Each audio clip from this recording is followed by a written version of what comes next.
Thank you, and welcome back to the Patriots 300 Level Podcast. My name's Eric, and I'm joined by my co-host Kevin. Welcome back for our 60th episode this week, as we will be recapping another Patriots loss, this time to the Miami Dolphins, as well as previewing the upcoming game versus the New York Jets. As a reminder, you can follow us on Twitter and Instagram at Pat's 300 Level Pod for up-to-the-minute updates and commentary on the news of the day, as well as at our website at pats300levelpod.com. So, Kevin, another week. Another game where they're losing pretty big in the first half, find a way to come back at the end, but it's just not enough. I said it last week. I'll say it again. Same shit, different day for the fourth straight year. What were your thoughts on the game? Yeah, I think frustrating, I think, is the biggest thing, just because you see that they have the pieces there to do it and they just can't string it together. Yep.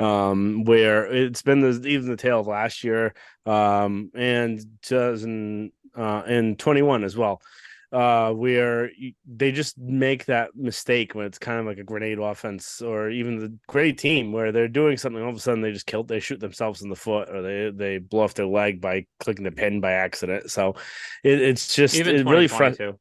yeah, it's just really frustrating where you see that they have the pieces and way to actually do it, because they went toe to toe with the Eagles.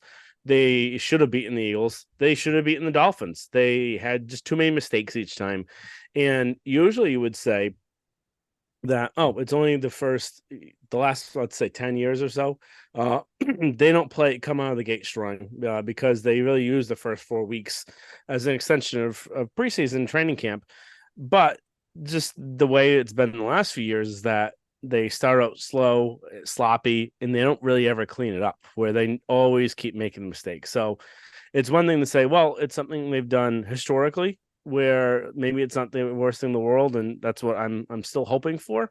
But just the fact that it's happened over and over in the last few years and it hasn't really corrected itself, that's where I'm a little bit more concerned.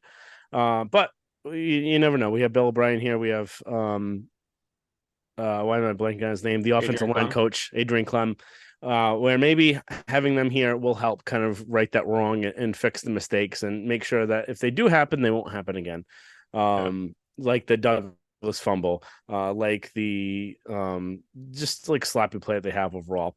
And I think that's really the biggest thing coming out of this game. I just didn't really feel good, even when they were coming back, that they were actually going to be able to succeed and end up winning this game. Just because you texted me during the game where they're going to make a drive and they're going to lose at the end. Yeah. So it's I exactly think what happened. the exact tweet, I forgot who tweeted out. I think it might have been Trevor Porter. Was something along the lines of at halftime, big losing big at halftime again. They're going to reload, find a way to come back, and then lose right at the end, which is Mm-hmm. exactly what they did. But Yeah, so there are some good things that have come out of this game. Where you could definitely say Christian Gonzalez, the pass defense, really being down to just really one real cornerback, and being able to hold Miami's receivers in that game.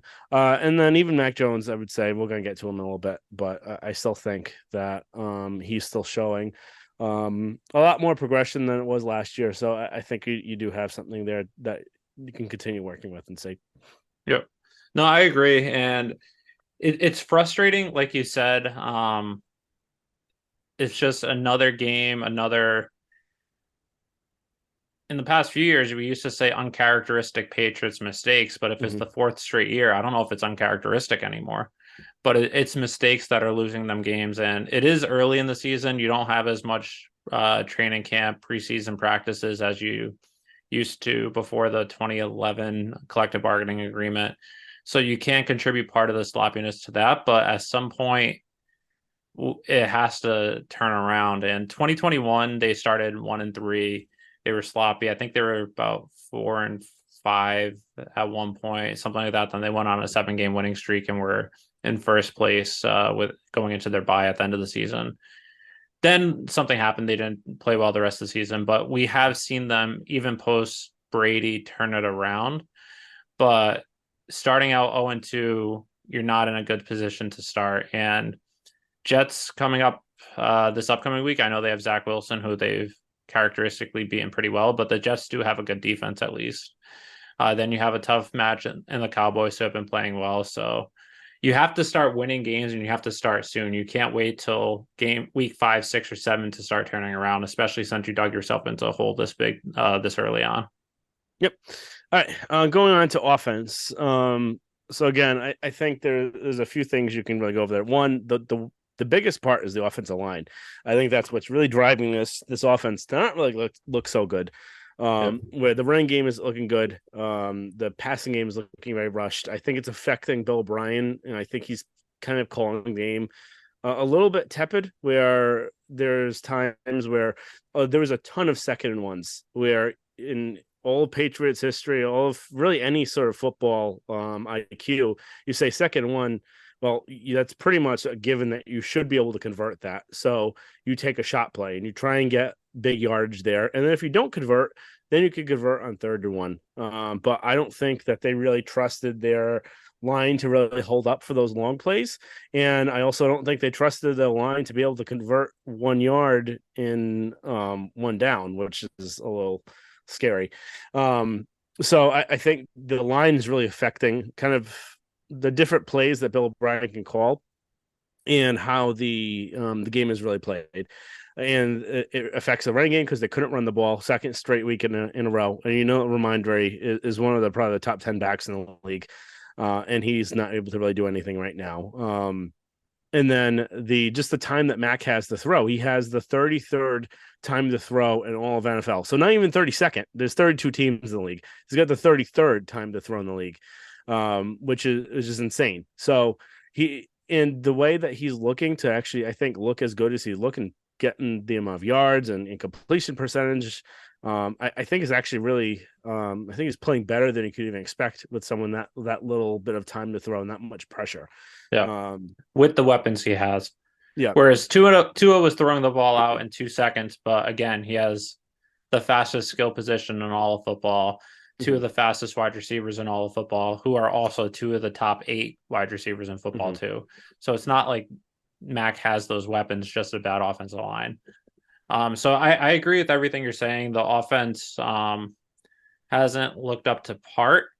It has, in my opinion, it has actually looked better than it was last year with Patricia, which is at least a plus, even with the offensive line deficiencies. And it's only week 2, so there's hope that as the season goes on, they'll continue to grow and get better. With O'Brien being a great call player, great coordinator, and great teacher as well, so you would think that will help correct some of the mistakes. But we saw them moving the ball. And that, I think that's the frustrating part too, where they got into past the 50, I think 7 times. Or it was 7 times the last like 2 games. 30% of the time or something like that. Yeah, I think 7 times the last 2 games, and they only scored a touchdown once. Something like that. But when they've been in the red zone, they've scored, I think, 70-something% of the time. Yeah, so in the red zone they've been good, but once they get past the 50-yard line, I think it's 30% or something like that, where it's that one, they're moving the ball well, they're playing really well, and then there's a missed block by Cole Strange, which ends the drive. There's the Demario Douglas fumble, which ends the drive, and they're moving the ball, which we didn't really see as much the last few years. It's not as much 3 and outs, so that is positive, but they have to stop with the mistakes, and if they keep moving the ball without the mistakes, they'll be in a good position. But Sunday just wasn't. I don't know. Yeah, and that's the thing that I was saying too. And I think that's a really good thing to bring up here as well, where they're playing right now based on, I think, also because of the offensive line. They're trying to compile these 12 to 15 play drives where they're going 5-10 yards a spot. And this team right now isn't built to do that, where that's going to be their bread and butter if they're all on the same page and they're clean. But the problem is when you're doing a 5 to 10 yard kind of drive and it's taking 10 to 15 plays, you're just opening up yourself for more potential for mistakes, where if it's a quick drive, you're getting like 20-yard chunks to play. There's less plays that you can make mistakes on. So that's just one thing where they're just not clean enough where they can get through by having these long drawn out drives. They need some of those chunk plays, and something they're not really getting right now. The biggest part is the offensive line, but I think they're just too afraid as well because of how bad the line's played to even try and dial up some of those. I mean, you see every once in a while they'll do a deep throw, but none of them are really that close because he just hasn't had the time to do it. But they need to kind Yeah, of what's it called? Scheme up some way to get some larger chunk plays, and I think they'll get to one thing where also I feel like everyone's on the same page of this except for the Patriots coaches. Would be just Douglas's fumble where he fumbled the ball. I need to address what you said first before Yep. we move on to the next segment. Which I do agree. I think part of the reason why they were trying to go with those 15 play drives was scheme of who they were going up against. Mm-hmm. Going up against the first 2 weeks, two of the more explosive offenses in football, the Eagles, who have AJ Brown and Devonta Smith, the Dolphins with Tyreek Hill and Jalen Waddle. If you're moving the ball and scoring quick, you're giving the ball right back to them, and you're going to possibly get into a shootout, which is what they're trying to avoid. So by doing those long, drawn out drives, you help shorten the game, which gives your team a higher chance of success in winning the game. Granted, like you said, having the offensive line in the position that it is, having these key mistakes, ending drives, and not scoring or being in scoring position because you're not getting those chunk plays, I think is a important consideration. And I think they might start to try more of those big plays this upcoming week versus the Jets, since they don't really they have Garrett Wilson, but other than that, they don't really have those key guys that are going to beat you outside of Wilson. And we've known Bill to be able to take out an opponent's best target. So I think that's part of the reason why they were doing that, is they wanted to shorten the game to give the team the best chance to win. Right. And I think the other big part of that is also just the Douglas situation where he fumbles the ball. He's not seen again other than punt returns. I think everyone, I think, is pretty much, I don't think there's really many that really agree with the situation, where I think in years past, it's perfectly fine to do it and get away with it. It's just that this team isn't talented enough on offense yet. To do that, where he's your biggest playmaker right now. He's the quickest guy in your team. He's the fastest guy in your team. And he can actually get those chunk plays where you see him when even that the play ended up fumbling it. It was on a short low crosser. He was going to get like 15, 20 yards and then ended up getting hit from behind there. So it is one thing where you do need to teach him a lesson that ball control is really important. But I think you really sacrificed the whole kind of team in that situation for the whole game. I could see a quarter, or like a drive or two, just to get that in him. But I don't really like the total game, for him for that. No, I agree completely. That was one thing I didn't agree with at the time. And the other thing too is if you're going to bench him, at least be consistent. They had him returning punts, but not in on offense, where Mm-hmm. at least in my opinion, I feel like it's a higher likelihood of him fumbling, trying to return a punt, muffing a punt, or being tackled on a punt return Mm-hmm. than as a wide receiver. So I'd understand one or the you can't really do one or the other. It's either all benched or let him Mm-hmm. play. Yep. No, agree completely. Defense, real quick here. I think overall they played really well, especially they held Tua throwing to both Hill and Waddle.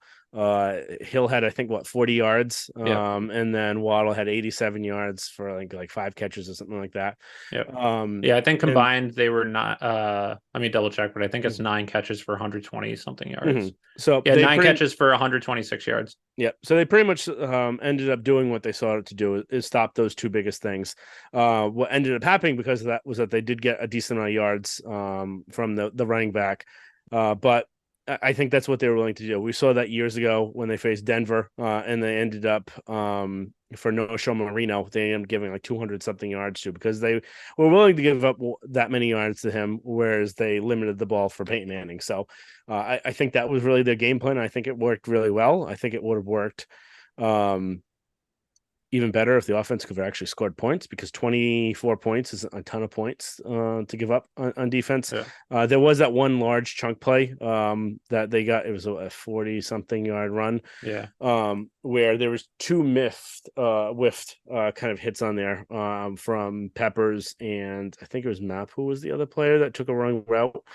I But believe Duggar took a wrong route from the safety position. mhm. So it was really just safety play overall, and that one play particular that was pretty bad. But you take that one play out, I think overall they played really well, especially with their corner situation. Yep. Marcus Jones ended up getting hurt. Was it the first quarter? Yep. And they were down to basically just Christian Gonzalez and Miles Bryant, who's not really a great cornerback and doesn't really play outside, but he handles his own. Other Yep. than one play to Waddle, but Gonzalez, I think, really stepped up there and showed you what he had. So, Yeah. um, Speaking of Miles Bryant, because I was going to bring it up if you didn't, but I know a lot of people. He was a good second year player when he was playing sparingly. He had the big, I believe, pass breakup against the Bills in the mhm, crazy win game. But the last couple of years after that, he kind of got exposed a lot, especially mhm, by Isaiah McKenzie or some faster receivers. And a lot of Patriots fans didn't really want him on the team, but he's held his own and has actually played really well the first two mhm, games. Like you said, there was one misplay on, I believe it was Waddle or Hill that he allowed mhm, a chunk play, but he was in good position, and he's actually played pretty well. Especially he's mostly only played the slot, but having to move outside for this mhm. game and still holding his own, being able to be a good tackler, wrapping up, making some good hits. I've been very pleasantly surprised with him so far. Yeah, I think his tackling has been his best kind of part that he's shown. He's had some actually good hits too. Yeah. So, was really happy with that. Anything else on the defense? I think with the one thing going into the game, what the Dolphins didn't have their left tackle in Armstead, who's one of the best left tackles in the league. They also had Isaiah Wynn at left guard. So looking into that, I was expecting or hoping that they'd be able to get some pressure. With the Patriots having a really good front seven, with on the line you have Uche, Barmore, what am I missing? Keon White, Judon, etc. Wise. But Tua was just getting the ball out so quickly that the pass rush didn't really have a chance. So that was one thing with having receivers that fast. The pass rush wasn't really able to affect the game.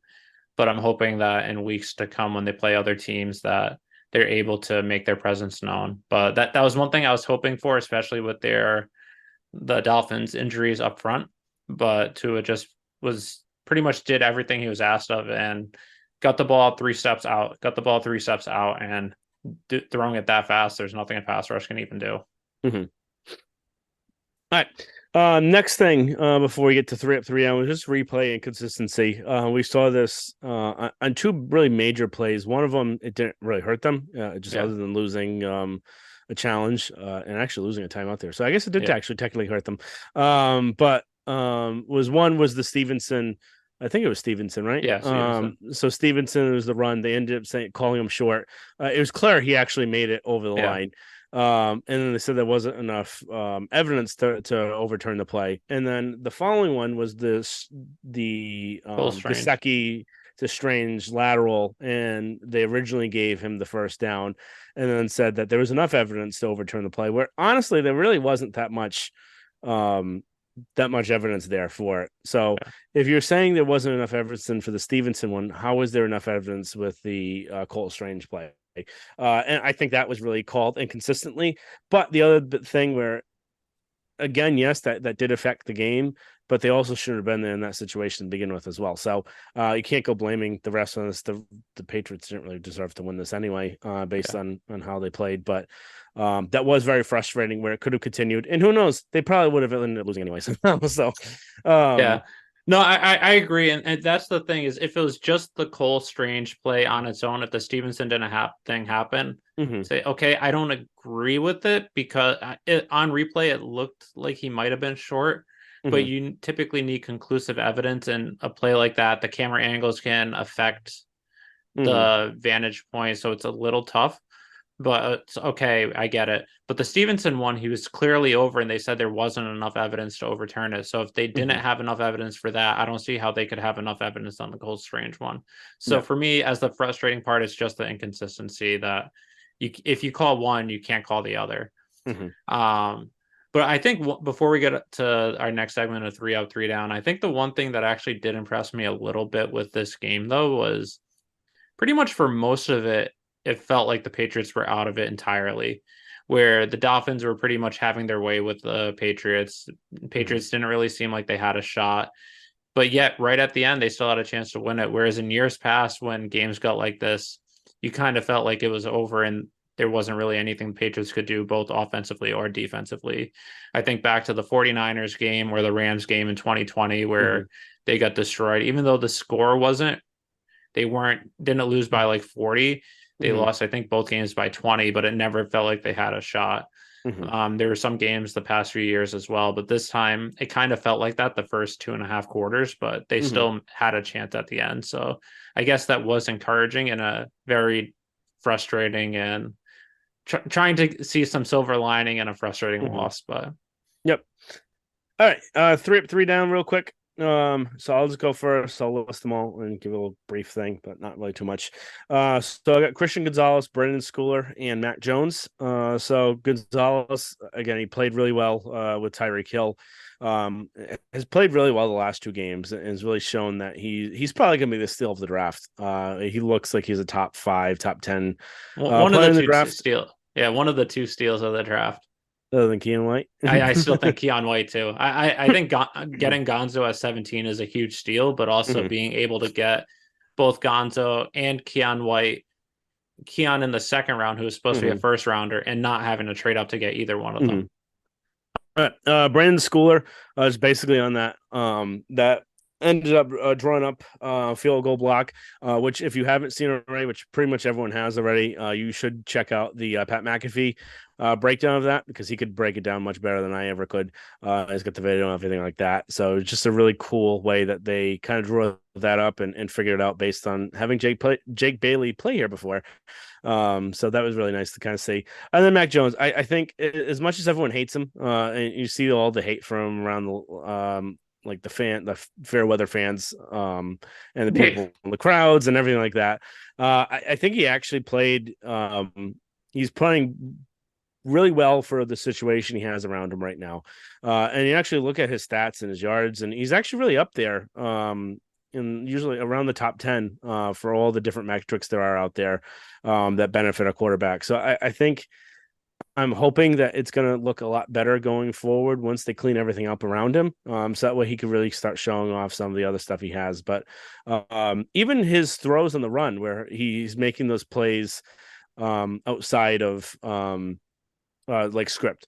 So I think he looked really well in that, and he's surprising people with his athleticism. Where we've been saying the last 2 years or whatever, where he's more athletic than he gets the credit for. So he is actually a lot quicker than he actually people think he is. He's not like Tom Brady. He's not like Drew Bledsoe. He's not one of those statues back there. So I think that was really nice to see. yeah, I think those are all good picks and similar to mine. My first one's Christian Gonzalez, which, as you pretty much said, he's had some very tough tasks the first 2 weeks going up against some of the best wide receivers in football and held his own. And not only held his own, pretty much dominated at times, Mm-hmm. having an interception, limiting them to not many catches or yards or any big Mm-hmm. plays. So for a rookie who you got in the mid first round, and he's playing excellent. He should have a shot at rookie of the year, at least through the first two games, but we'll have to wait and see how he translates the rest of the season. But Mm-hmm. very encouraging for the first two games. My number two, I alluded to it a little bit earlier, is Miles Bryant. He was put in a situation where was more outside what we've seen, and he held his own and has played really well the first 2 weeks. In the past, like we said, he's mostly only played slot with a little bit of safety, but having to move to outside against some of the best wide receivers in football this past week and playing really well. I've been very impressed with him, especially since they were down three of their top five cornerbacks as well. And then Mac Jones is number three. Like you said, he's been for the situation he's in with a very bad offensive line versus bad slash unhealthy offensive line versus two very good defensive fronts and the skill position they have at football at wide receiver, who at least aren't right now aren't playing at the top of their game yet in this system. He's really impressed me. He's been able to step up in the pocket better than he did last year. I thought he was very good as a rookie, but last year took a little bit of a step back in that respect. But this year he's been doing very well at that, getting the ball out, moving on the run. Even that throw where he was on the run, it was To incomplete his to left Gesicki. to Gasecki. Yeah. I thought that was a really good throw in Gasecki. I'd have to see the all 22 of it to see if Gasecki stopped or slowed down a little bit, but that seemed like a really good throw that we haven't seen that type of throw from him in the past. So I've been very impressed with him. And then Brandon Schooler's just an honorable mention for the plays he's made so far too. All right. Moving down. 3 down. I've got offensive line, safety over pursuit, and Devontae Parker with an honorable mention of Douglas. So offensive line was terrible. We already talked about nothing much to really mention. I couldn't really. I would have just listed everyone there. So safety over pursuit again. There's that running play overall, and there were a couple other instances where they did take wrong routes to the running back or the throw in the flat. And that needs to be cleaned up, obviously. Parker, I just think he was being too much of a baby going up against Howard on the interception that Mac threw, where as a boundary wide receiver, you shouldn't be having the cornerback get position on you there. And if anything, you got to throw him either out of bounds or you at least need to get your way in there so that way you can at least get a hand for the ball. He didn't have a chance. So he didn't really take control of the situation and he wasn't physical enough there. And you This have is to the realize second straight year that exact same thing happened. Yep. Last year, in the beginning of the season, same exact thing. He got out muscled by Xavier Howard, which led to an interception on a play that if he was stronger and went more towards the ball, should have been an incompletion. It shouldn't have been an interception. But yeah, this game specifically, that specific play was just something that he can't let happen. And I was saying before, I would be willing to bet if Booty was in that situation, and I don't think he hasn't shown really anything yet, other than his size and that he's willing to push off of people, which we've seen. I don't think that he would have allowed that to be an interception. I think he would have probably thrown Howard out of bounds and then gotten offensive pass interference on there. But at least it wouldn't have been an interception. I would take a 5-yard OPI there rather than an interception. So. That can't be done. And then Douglas, you just can't fumble in that spot. It was a tough fumble just because the guy came from behind and hit it out really hard. But it did kind of really change the whole game. Douglas being out the rest of the time. They were getting momentum there, and it was really kind of shot down from there. No, I think those are all good. I think for me, even though you had offensive line as a whole category, I'm just going specifically Cole Strange number 1, Calvin Anderson number 2, and then I'd probably go David Andrews number 3. Just all 3 of them are my 3 down. The Patriots got manhandled on the inside and at right tackle too, which Calvin Anderson, I know it's a little unfair. He's not really a right tackle. He's played most of his career at left tackle, I believe. And he's also missed pretty much all of camp with an illness, and so he's just getting back to strength. But he had a really good week 1 versus the Eagles versus a very good front 7, and for him to take a step back like that, he was just getting manhandled by what's his name, Vin Jefferson, Vin Ginkel or something like that. Yeah, Vin Van Ginkel?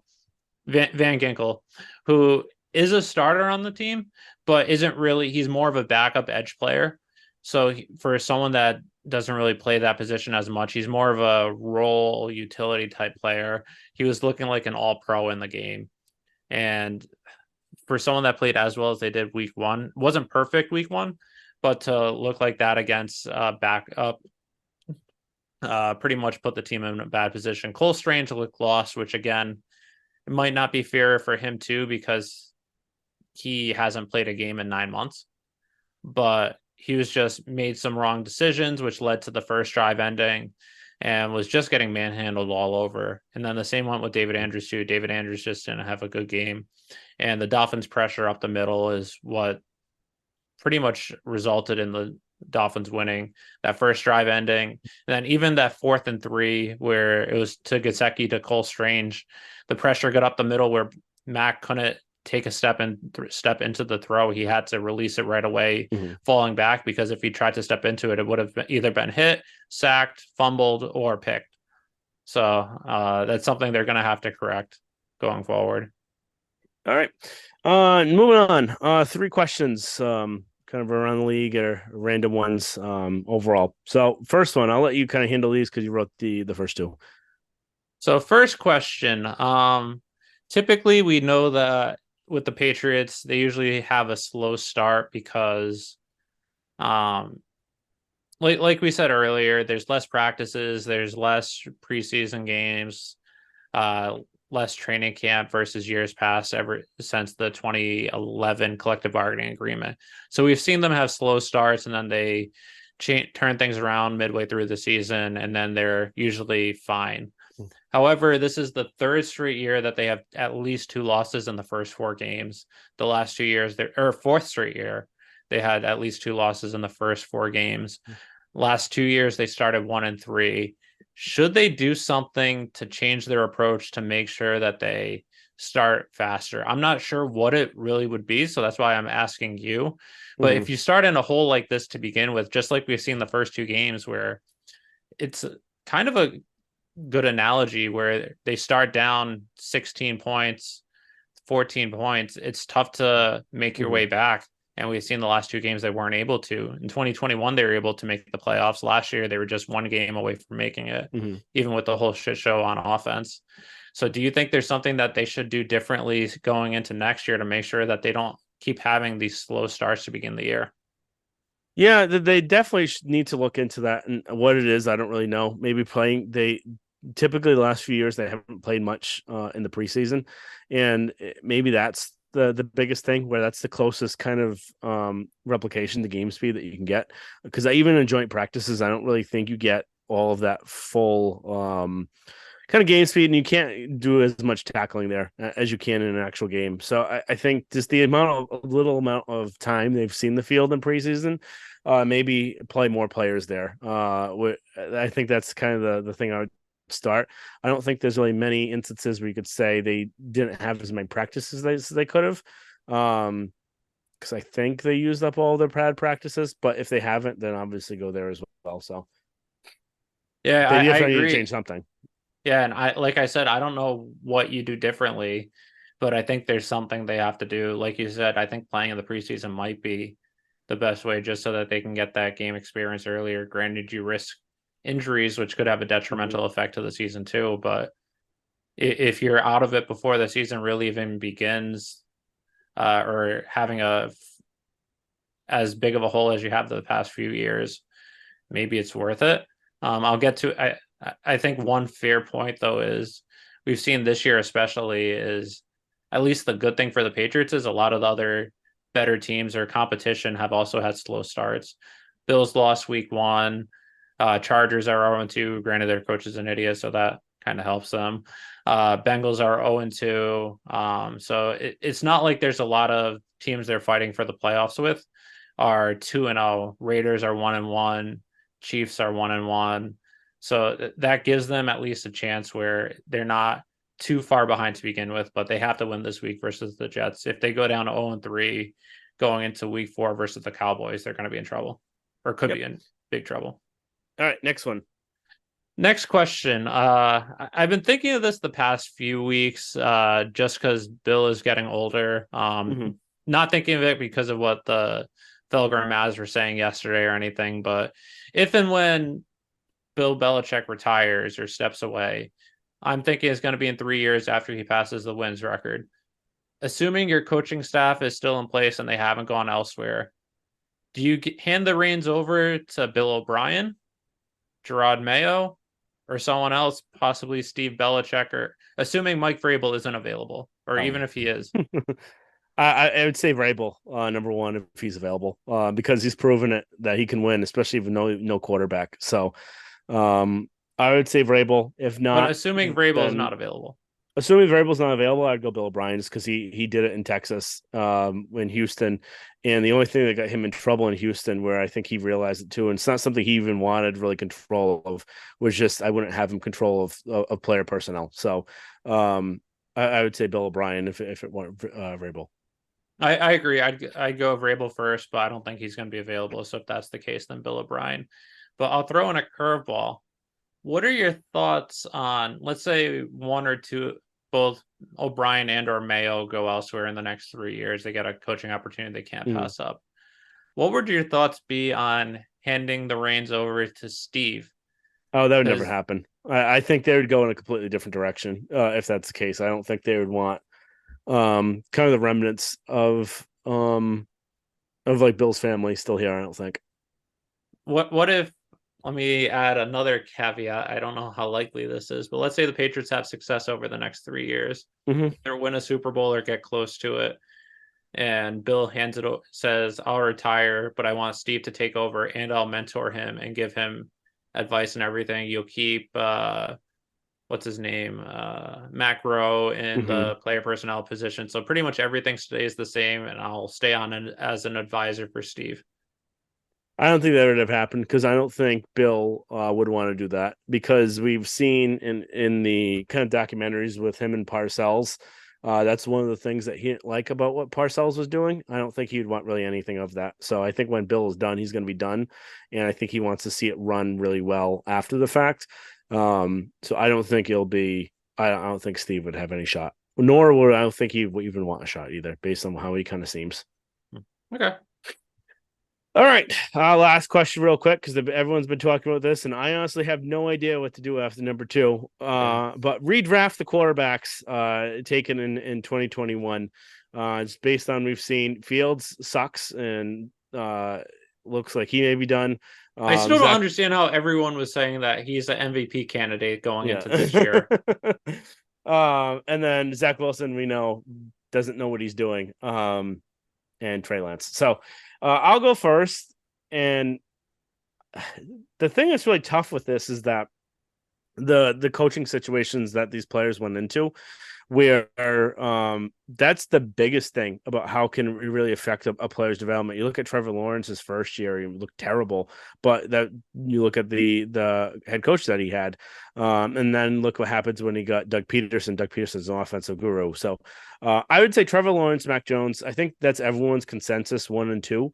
I want to go everyone. A lot of people still hate on Mac Jones right now, but They I do, but think I a don't really know rational who fan they would would. say Mhm. that order. So then this is really it depends on how you really want to go and what you think.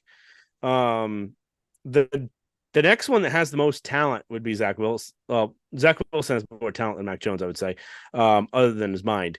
But if you think you can get a lot out of him, the thing about Zach Wilson that turns me off is that he wasn't a captain when he was in college. Then that was one of the things that turned a lot of teams actually off about him, because most quarterbacks would be that, and it kind of seems like he's not mature enough. So I'm going, and this is probably out of left field. I'm going to go Davis Mills, number 3, because we saw actually what he could do his first rookie year when he actually had a head coach that was actually performing really well. And then you look at a situation, he had Lovey Smith, and that was basically a whole tank situation where they were, I think, originally going to try and get Flores, and then the whole lawsuit happened. So um, I think Mills does have a little bit more to show. He's smart. He's more of a game manager like Mac. Uh, and then the other ones, they need the right coaching, the right situation. It's not something you would pick one overall unless you're one of those teams that have it. So usually those are later in the rounds, not someone that's early enough. Um, so I have Fields, Wilson, Lance. Lance obviously is going to be the last one taken because he's the rawest of them all. Um, you could win me over by kind of flip flopping Mills, Fields, and Wilson anywhere else. Fields doesn't look. I never really thought that he was going to have that much success. Same. Wilson has the talent, he just doesn't have the mind, and that's really important. Mills has the mind, he just doesn't have the talent of the other two. So, what did you say? I'd go Trevor Lawrence first, Mac second, and I think that's pretty much consistent with what I was saying even pre-draft 2021. excuse me. Granted, we didn't have our podcast until before the season started, so we didn't have these recorded. But I thought Wilson was going to be a bust, but he also wasn't put in a position to succeed. I thought Fields was going to be a bust, and Lance was just a wild card because he didn't really. He took the year off before he was in D1 AA. So right now, I'd still go Trevor Lawrence 1, Mac 2. I'd probably go Wilson 3 just because of the talent that he has. Granted, I said this from the beginning. He was brought in and didn't have a veteran quarterback. He didn't have an offensive coach.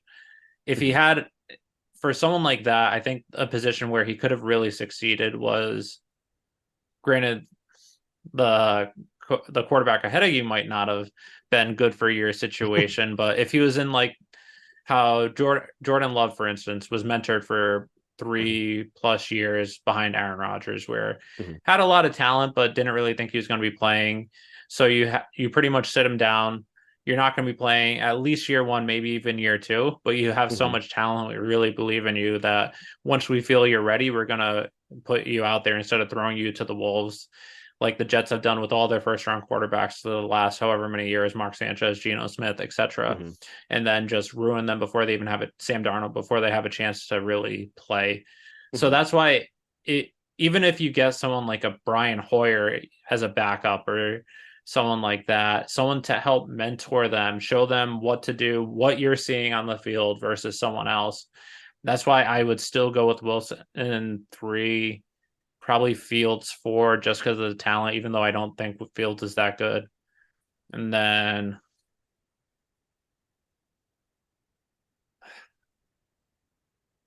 I guess now Mills than Lance, but I don't know. That's my thoughts. But again, a lot of these quarterbacks weren't put in a position to really succeed to begin with, which is what we see with a lot of teams when they draft quarterbacks. They're just they have internal pressure from up top to have them play for either the fans to get ticket sales or the GMs that drafted them, and the players don't really have a chance. They pretty much are set to fail before they really have a chance to begin. All right. Moving on. Jets preview, real quick here. Quick trivia question of the week. Have it very, very quick. The last time the Patriots have won 14 straight games versus the New York Jets. The last Jets win was December 2015. Who is the Jets starting quarterback? Mark Sanchez? No. 2015? Chad Pennington? Chad Pennington was with the Dolphins in 2008 when the Dolphins won the division. Oh, no idea then. Fitzmagic. Oh, yeah. All right. Jets preview, real quick. So Jets offense, like we said, with Aaron Rodgers being gone, Zach Wilson has not shown really any sort of growth whatsoever. He takes like 20 yards backwards before he ends up doing anything. The only thing he really looked good in last week was when he ended up just running. But you can't make a game out of that. He's not like Lamar Jackson to do that. So he's going to either get killed or he's going to start making fumbles. So the thing there, he doesn't really look that good. The two good aspects of their offense would be their running back room and then Garrett Wilson. Garrett Wilson's really talented. He's the number 1 wide receiver, something that you wish that you would have for Mac Jones here. And then Breece Hall is really impactful, and they get Dalvin Cook as well. So 2 really good running backs there. So they're going to obviously run the ball a lot, and they're going to be targeting Garrett Wilson there. Everyone else, I'm not really too afraid of Allen Lazard or anything like that. So they'll probably have, depending on who's healthy or who's not. I realistically would just put Gonzalez on Wilson, and then have your number 2 probably Jonathan Jones, if he's healthy, go on Lazard. So it'd be interesting to see there. But obviously they're probably going to just try and attack Garrett Wilson, and then the running back situation. Yeah, I agree. And Gonzalez, especially if he's going up against Wilson, has a pretty tough task the first 3 weeks with the receivers he's going up against. But even though I think Wilson is a number 1 and is really good, I wouldn't put him still in the category of Waddle, AJ Brown, Devonta Smith, or Tyreek Hill yet. I think he's just right below that. But again, he's their number one option by far. I think that if they're trying to throw the ball, they're going to try and throw it that way. And with Zach Wilson, what we've seen so far is I'm not sure. I wouldn't be surprised to see him predetermine some throws and Mm-hmm. just throw it where he shouldn't be. So that should help the Patriots in some regard. Their running back room is good with Brees Hall and Dalvin Cook, and even Michael Carter's pretty good too. Mm-hmm. Uh, Last year when the Patriots played the Vikings, they were the only team to hold Dalvin Cook below 2 yards per carry. And Cook ran for, I believe, 1,400 yards last year. So they had a good game plan versus him, a little different of a scheme with the Vikings ran versus the Jets. But that's something that I think the Patriots know that they're going to have to stop the run and stop Zach Wilson or stop Garrett Wilson and let anyone Mm-hmm. else beat them. So I'm expecting the run defense to be better this week than it was last week. But again, like you said, part of it last week was probably by design. So I think the keys is make sure they don't get much yards on first and second down running the ball and just don't let Garrett Wilson beat you. And Mm-hmm. then I don't think Lazard's good enough to, or McCole Hardman are good enough to be able to beat the Patriots single handedly. Their tight ends and CJ Uzma and Tyler Conklin are pretty good, but I don't think they're good enough that they can beat you single handedly either. So the keys to the game for the Patriots defense is to stop the running attack and take out Garrett Wilson and force Zach Wilson to be the Zach Wilson versus the Patriots the last 4 games. Yep. The defense is really another story, though. Their defense is one of the top defenses in the league. They're really good about holding teams down. They got Sauce Gardner, who actually hasn't technically played that well this year, according to the stats. When you actually look He's at the played better. completion It percentage depends on what against. stats you're looking at. Some Mm-hmm. stats, yes, some no, Mm-hmm. depending on how you define if it's man or zone or who's Mm-hmm. covering who. But he has played pretty good. But again, probably not to the first team All Pro level he was last year. Yeah. And they got DJ Reed. Quincy Williams is another big name that they've got. Quentin Williams, Quentin Jefferson. Lots of Quentins on this team. And John Franklin Myers. A whole bunch of this team's loaded on defense pretty much. So I think the biggest CJ thing. Mosley. Oh, did I forget to mention him? Yeah. Yeah. One of So the best linebackers in football. yeah, so they've got great linebackers, they've got great defensive line, great corners. Pretty much everyone on this defense is really good, Yeah. and that's not really surprising. Where you got Robert Saleh, who's a defensive-minded coach as well. So, the big thing here is just needing to find a way to score points. So the thing that's tough about here is what do you go with? You're gonna go with you can't go with either run or pass. It has to be kind of balanced because they're just good on all ends. So I think really the keys of this game is not really focusing so much on the Jets defense, so much as cleaning up what you've been doing wrong. So before you could focus on the Jets, you got to really focus on yourselves first. So I think cleaning up the offensive line, cleaning up the mistakes, and then see what happens, and then just score enough points where you beat Zach Wilson, because I don't think he's going to be scoring that many points. Yeah, no, I agree completely with that. And like you said, this is one of the best defenses in football. Mac Jones this week said that this is the best defense he's seen on tape. They're good in the front four. They're good at the linebacker position. They're good at the secondary with some really good corners, good safeties. So it just depends on how do you pick your poison of where you want to attack. Mm-hmm. It depends, like you said, on the offensive line, how healthy they are. I would try and establish the run early so that if you're able to establish the run and then mix in some play action, you're going to keep the defense on its toes a little bit.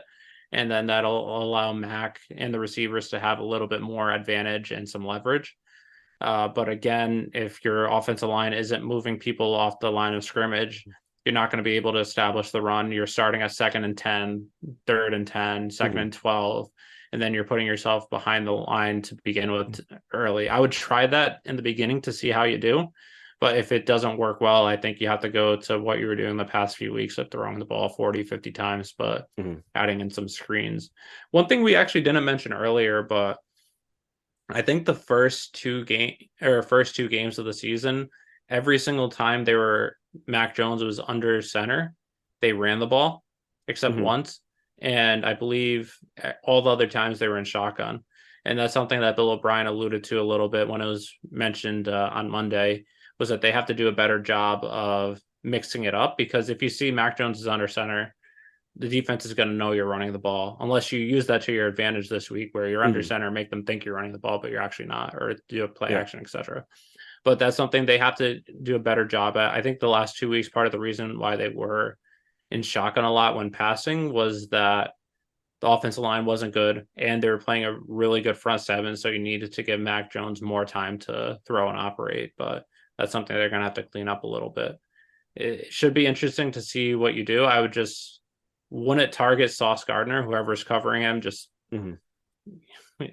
you're out of it this week, essentially, unless they switch to zone or something like that. Maybe attack them once to keep him on his toes, but just try to look the other way. Look in the slot, look at the tight ends. I would think maybe a big game for the tight ends again this week. I know Gesicki and Henry had a good game last week receiving. Maybe try and target them over the middle again to take the secondary out of it a little bit, but should be interesting.